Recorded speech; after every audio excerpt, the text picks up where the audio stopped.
What's too flat? What's too upright? Here's the explanation.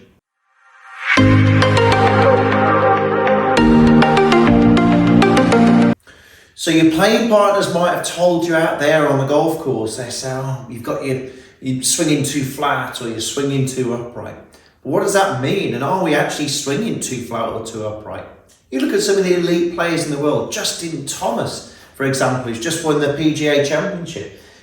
Really, what I would class as really upright. My definition of upright is his left arm, his lead arm, is very high in relation to where his shoulders are at the top of the backswing here. His left arm almost pointing up to the sky.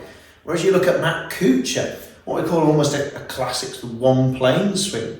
Okay, Matt Kuchar swings it, looks aesthetically very flat. In other words, again, his left arm much more across his chest. But which one's the best? Well, obviously, Justin Thomas just won the US PGA. Matt Kuchar going through maybe a loss of form, but even still two unbelievably great elite players who've won a fair amount of money playing the game of golf. But what's right for you though? That's the big question. What is right for you? Do you swing too flat or do you swing too upright? There are some big clues, some big keys as to show you exactly why or how your backswing, that whether we're too upright or whether we're too flat, creates the ball flight. For example, if you swing too flat, what you would tend to see is a ball flight that curves dramatically over to the left side. So if we swing too far around, that would usually, generally, not all the time, don't get me wrong, so any of you haters out there, and if you comment below, yes, you will start to see maybe sometimes, not all the time as I say, sometimes that ball will curve over to the left side. So if we're swinging too far around, it usually means that ball is going to curve a little bit over to that left side of that golf course if we're a little bit too far around. The opposite will occur if we're a little bit too much upright on the way back. That left arm, again, as we mentioned earlier, that left arm too high at the top. So when that left arm really gets high at the top, we'll usually have to cut across the ball and we'll start to see that ball that curves off a wee bit over to that right-hand side of the golf course. Usually, as a general rule of thumb, not all the time, don't get me wrong, but generally, if you see those couple of shots, you'll see you're either too flat or you're too upright. Now, how do we make that better?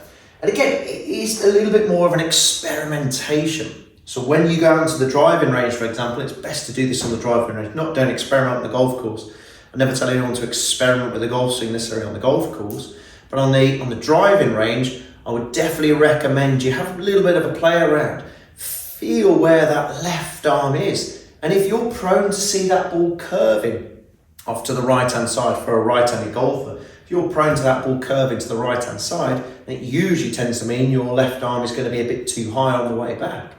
But if you're curving the ball over to the left-hand side, you'll start to see that you will more than likely have that left arm more across your chest on the way back. So try and find a happy medium. Try and go to the extreme. If you're seeing those two ball flights, if you're too flat, try and go really upright. If you're too upright originally and hitting that curvature to the right, try and go more around. See it, feel it. We obviously can't see the backswing, but we can tell what the ball flight does.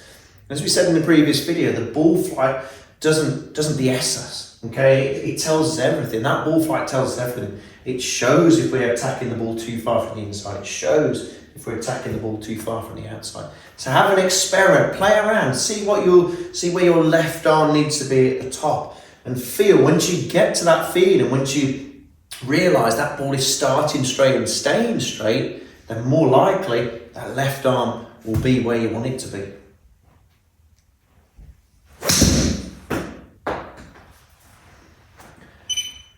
A little bit of curvature, but not a huge amount. You'll hopefully see a lot straighter shots if you've got that left arm in the right place for you. There's no right way. There's a few wrong ways, yes, but it's the right way for you and the wrong way for you. So just experiment with where that left arm is at the top. Hope this helps. Let me know how you get on. Again, don't forget to subscribe, please. Hit that like button for me.